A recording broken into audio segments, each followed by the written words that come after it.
What's up guys? After our exciting adventure sa St. Anthony Falls, dumating na rin kami dito sa pinaka-anticipated na bahagi ng trip na ito, ang Crosswind Tagaytay. So kasama ko guys, ang buong kaibigan ko sa Better Living Parañaque.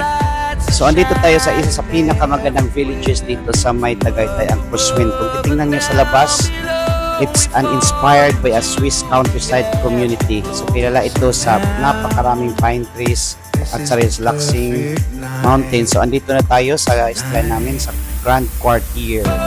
I'm walking down this road of mine, this road that I call home. So am I wrong for thinking that we could be something for real? No, am I wrong for trying to reach the things that I can't see?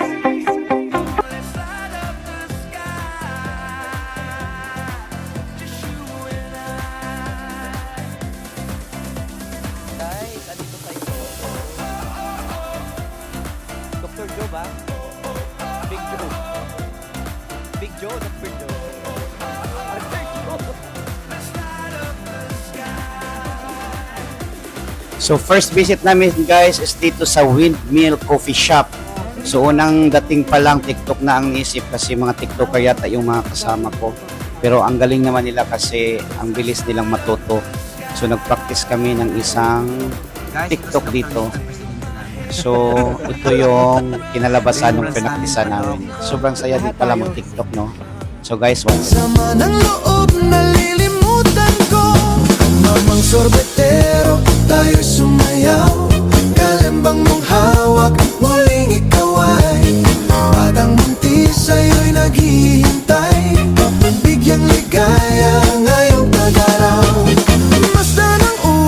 So after mag-TikTok guys, medyo umulan. So bumisita na lang kami. It's because it's 5 PM already.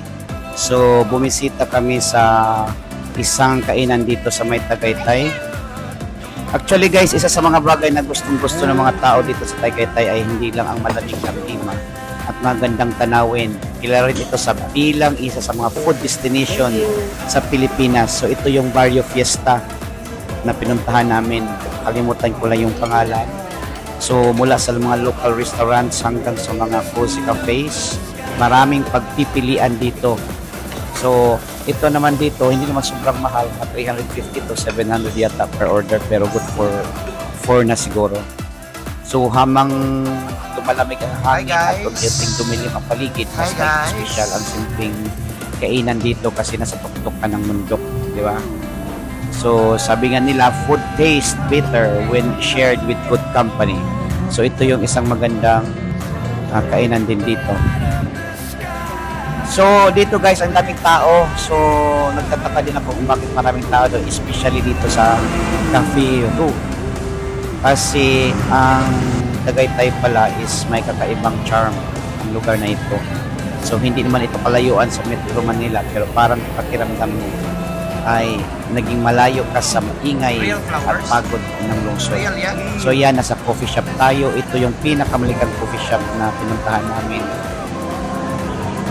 Napakaganda, may bar, may kainan, may inumin na mabibili dito. So kailangang sulitin pa rin guys, especially kung bro po kayo, because at the end of the day, the best part of every trip, it's the destination. Yan, umuwi na kami mga around 11. So kwento-kwento muna. So 1 AM na yata kami nakatulog dito. May mga beer naman kami ininom konti. So ito yung kinaumagahan na kami sa umaga. It's 5 AM, kailangan kumising ng 5 AM. Magluto kami. So it's breakfast, light breakfast. Dapat 5 AM. So yan si Doktor kasama namin. Ito yung breakfast namin 5 AM. So, kasama namin sila doktora at yung kagrupo ko para makalabas kami ng maaga kasi maliligo kami ng swimming pool, mag-iikot sa Tagaytay, kain, depende na lang sa panahon. So, ito yung breakfast namin. So, si Ate Lori yung tumulong din ako sa pagluluto. So, hotdog.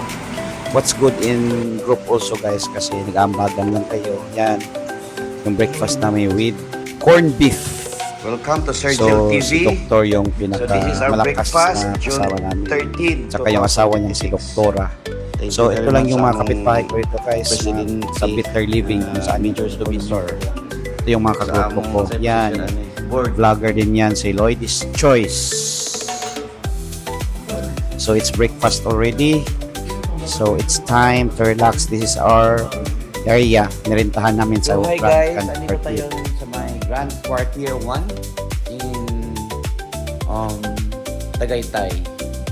It's in cruise with Tagaytay.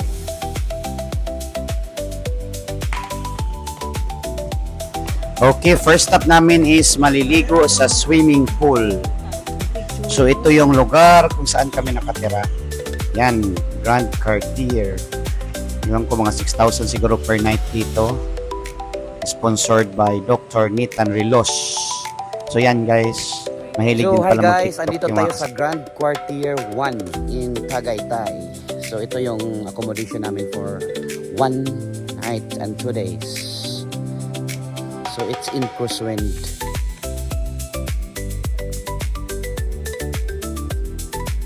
So guys, it's our second day. Pupunta kami ng swimming pool ng Crosswind Tagaytay. So, ito yung lugar kung saan paakyat kami, pupuntang swimming pool. So, ito, ang gaganda ng mga bahay dito. Tuwan ko ilang milyon mga bahay dito. Kasi, So ang pwede mong I gawin think- dito is actually may coffee shop dito. Nasa Top Hill yung coffee shop niya.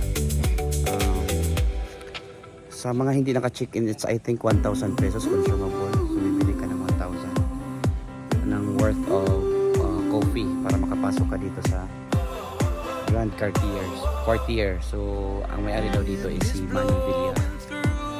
So actually it's American type of houses. Medyo ano siya, luma na design.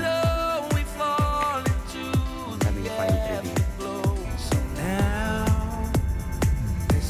so guys, andito na kami sa my swimming pool area. Okay, ito na yung swimming pool area. So guys, andito tayo sa swimming pool area ng Cruisewind. So it's 300 pesos per head daw. Kung naka-Airbnb ka lang. So, dito tayo sa pool guys, pero hindi kami nag-successful dito na maligo kasi kailangan pala ng permit. Kailangan kumuha sa admin. Ayaw na nila yung diretso na lang maliligo pa naka-check-in ka. So, ito yung swimming pool area nila. So, anong nangyari? Nag-picture lang kami dito at nagpa-practice ng TikTok.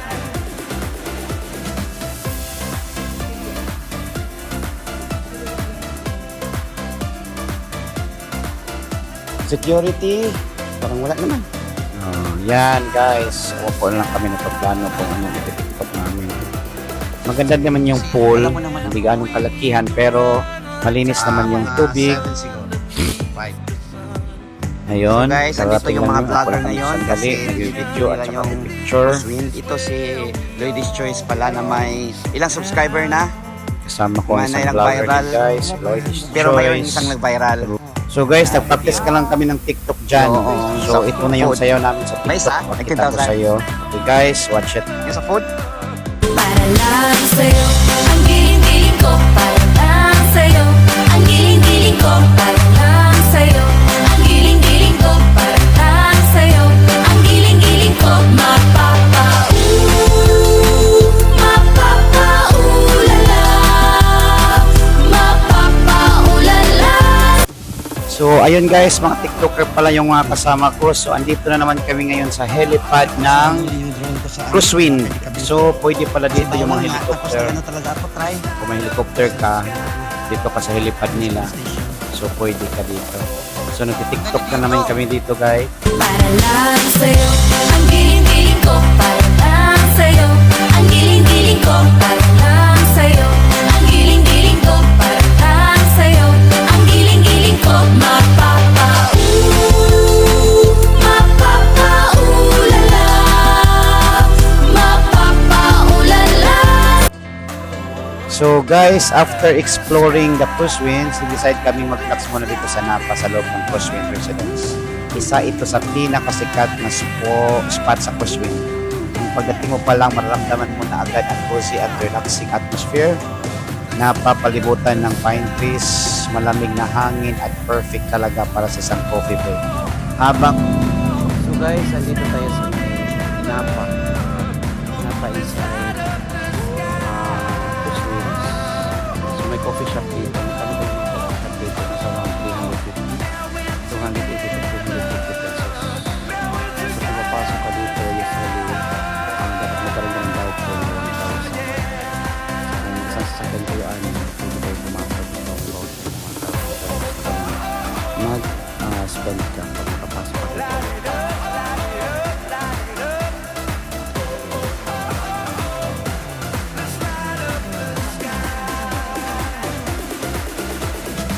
So this is the Puswins guys. Ang una pala nito is so ang dami pa rin dito. Yung area na pwede nyo building. Condominium pero patingin ko medyo expensive pa rin yan na to. So what's up? So we are really going home now to Parañaque. So it's already 12.